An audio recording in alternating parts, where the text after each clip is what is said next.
Good afternoon, everyone. My name is Nur Rosiani. I'm going to present the macronutrient uptake by cacao seedlings as influenced by clone and soil nitrogen application levels.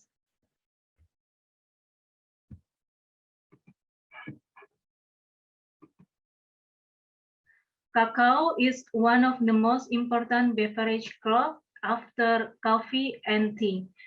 In this map, you can see the gray area that is the humid tropics where cacao is cultivated in the world. And here the table presents the top 10 major growing countries in the world. And you can see here the first, the main country that produces cacao is Ivory Coast, which has the largest area planted of cacao and also the highest cacao productivity. The second position in terms of hectare area planted is Indonesia. And for the productivity, Indonesia is in the third position after Ghana.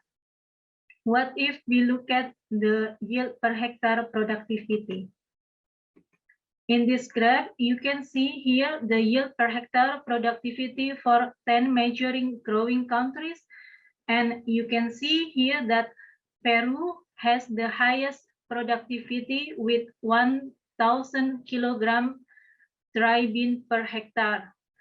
And Indonesia is in the sixth position and only produce 500 kilograms of dry bean per hectare. There are many reasons that cause the low productivity in Indonesia, such as pest and disease problems, aging plantation, and also soil nutrition depletion. To rejuvenate the aging plantation, the Indonesian government launched a program called BAN 500, which aimed to distribute 500 million high-yielding cacao cultivars to farmers freely. In this distribution program, the government used clonal seedlings, that is seedlings from clonal propagation. Although these clonal propagated seedlings have been extensively used in Indonesia, there is no published report that assesses the nutrient requirement of clonal cacao.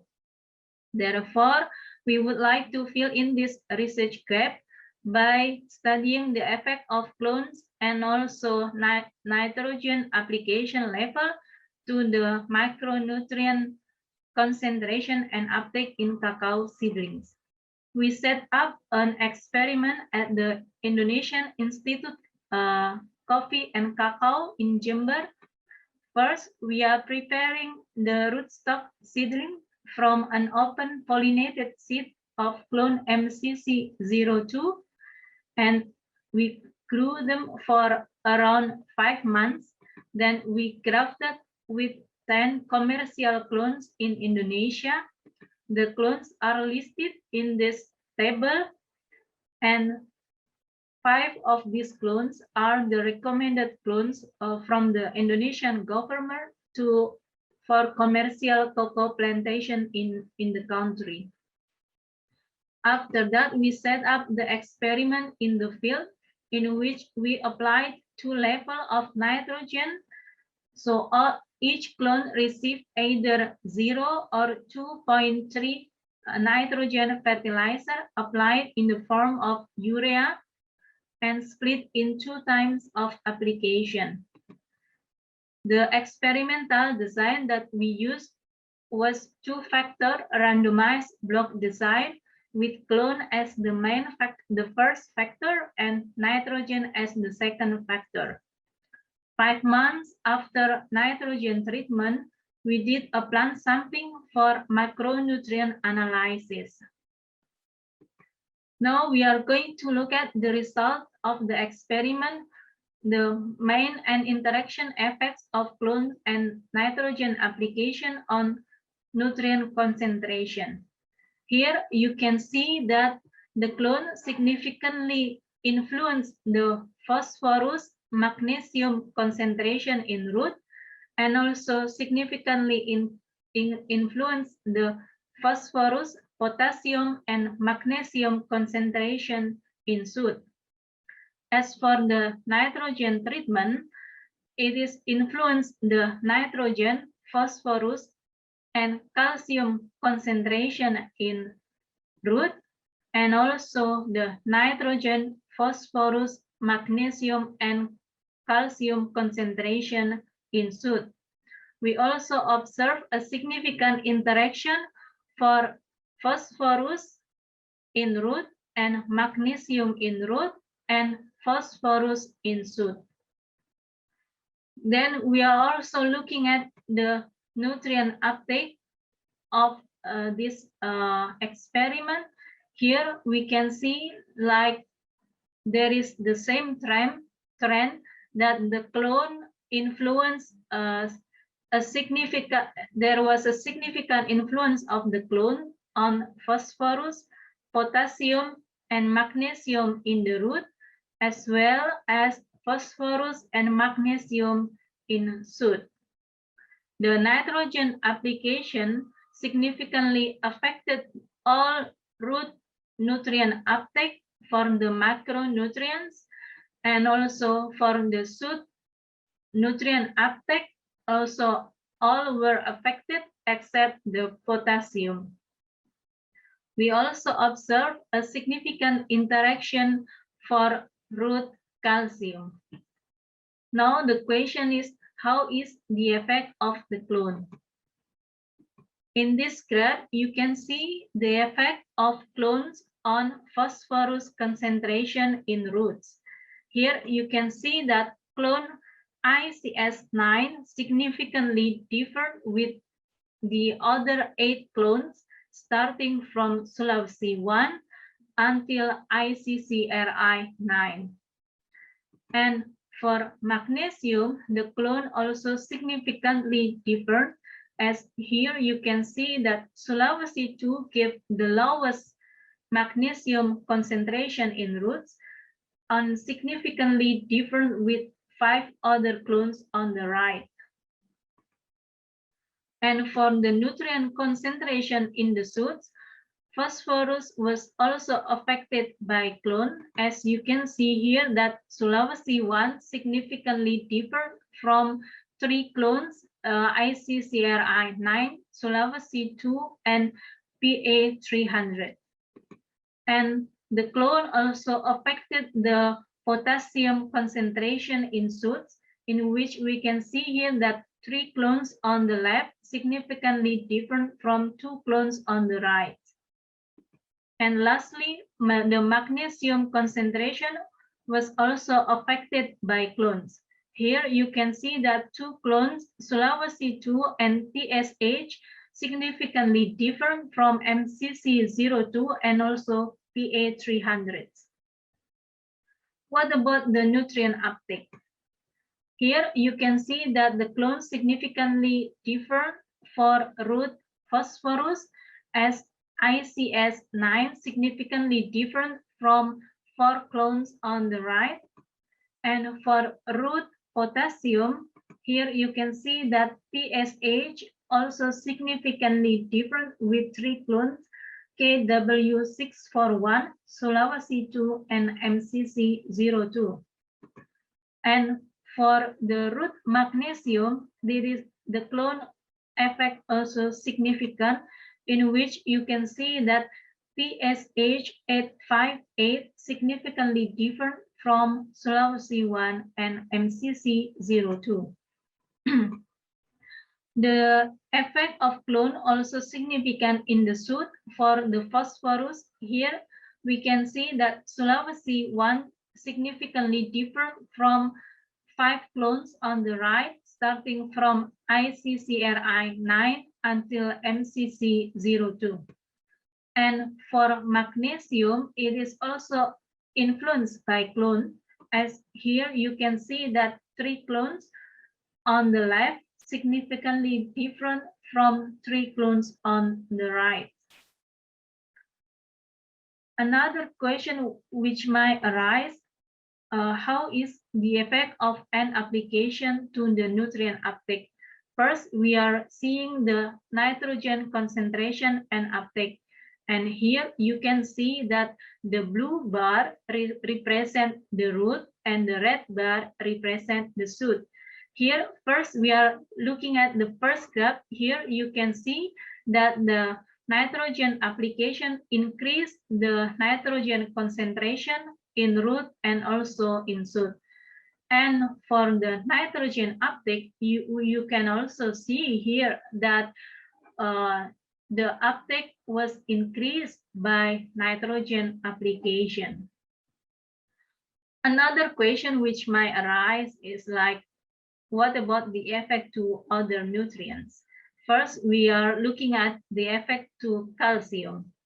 Here in this graph, you can see that the blue bar also represents the root and the red bar represents the shoot. It is clear that calcium concentration was increased by nitrogen application, and for the calcium uptake also followed the same trend. Here we can say that the experiment demonstrates a positive interaction between nitrogen and calcium nutrition. And the effect of nitrogen to phosphorus were slightly different. Here you can see that the phosphorus concentration reduced by the N application. And similar trend was also observed for the phosphorus uptake. This means that there is a negative interaction between nitrogen and phosphorus. As for magnesium, we have a slightly different trend for the root and the shoot. In the root, the magnesium concentration was increased by an application. However, the magnesium uptake was reduced. This means that there is less magnesium taken up by the plant's root in response to nitrogen application. In the shoot, we can see here that application of nitrogen fertilizer reduced the shoot concentration and also reduced the magnesium uptake. This means there is a negative interaction between nitrogen and magnesium in shoot. We also observe the negative interaction between nitrogen and calcium and potassium uptake in roots, as you can see in this graph. In our experiment, we also observe a significant interacting effect between chlorine and nitrogen treatments. And here is the significant parameter. For example, for the root P concentration, the general trend is like the main effect shows that application of nitrogen reduced the phosphorus concentration in roots. However, when we look at the interaction, the yellow color indicates the non-significant effect of the root P concentration. And similar for magnesium concentration in root, the general trend is like the magnesium concentration was increased by the nitrogen application. However, there is one clone that has no response to nitrogen application. And for the shoot P concentration, here we can see that 4 clones starting from ICS 9, KW562, KW641, and MCC02. These 4 clones are the significant effect. And for the root calcium uptake, there are only 3 clones that is significantly affected by nitrogen application. That is the clone KW562, MCC02, and PA300. This means that the nutrient interaction in cacao seedlings depend on the clone genotype. From this study, we concluded that the clones differ in their ability to accumulate phosphorus and magnesium in their shoots, probably as a result of genetic difference in nutrient use efficiency.